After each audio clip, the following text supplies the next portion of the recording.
Bien, tu fais, visiter les Kamalobana et Bélé.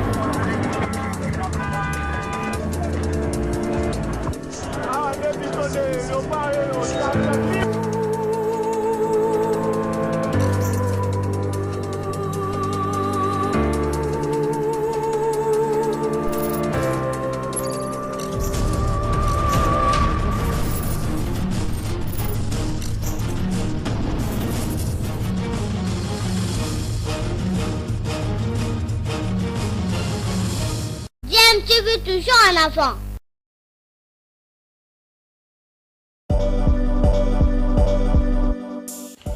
Vous êtes sur DMTV, bonjour ou bonsoir, tout dépend de l'heure à laquelle vous nous suivez. Tout plaisir est pour nous de vous retrouver, mais surtout de savoir que vous êtes nombreux en train de suivre votre chaîne YouTube DMTV. DMTV qui vous propose l'actualité, vous propose également des analyses et des réflexions sur des sujets d'actualité, sur des faits sociaux, tout simplement sur des réalités que nous observons ici chez nous en République démocratique du Congo.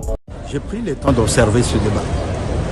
En tant que scientifique et juriste, je note que tout au début,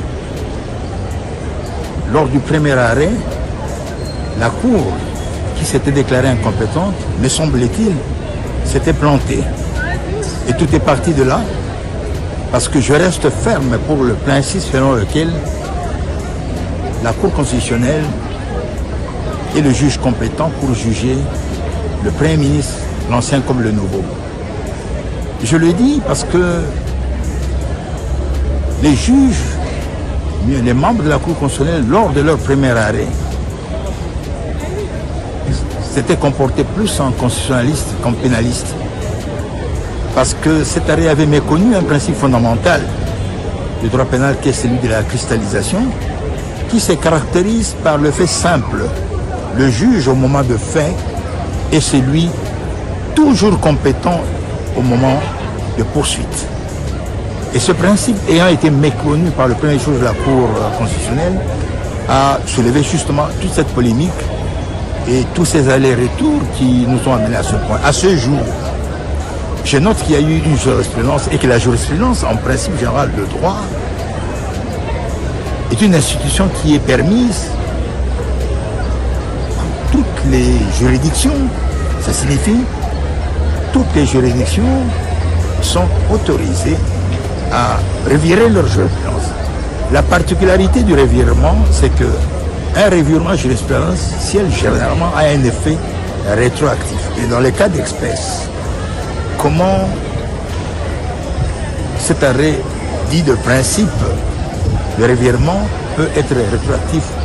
Le débat reste ouvert, mais moi je reste sur le principe. Je prends les deux arrêts de la Cour constitutionnelle, je les fonds en un seul, en rappelant le principe selon lequel le juge au moment de fait est celui qui est compétent au moment des poursuites.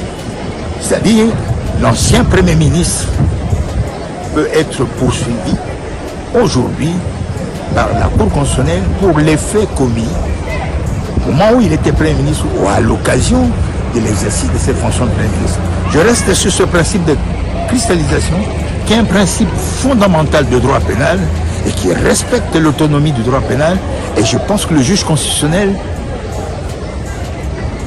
a, comment dirais-je, décidé à examiner, s'est prononcé sur une matière pénale. Et je pense qu'en cette manière, les principes du droit pénal, dont celui de la cristallisation, devait et doit toujours être respecté. Et je vais terminer en disant que cette position que je viens de défendre est consacrée par la jurisprudence de tous les palais de justice. Tous les palais de justice de Kinshasa, depuis le premier code de procédure pénale qui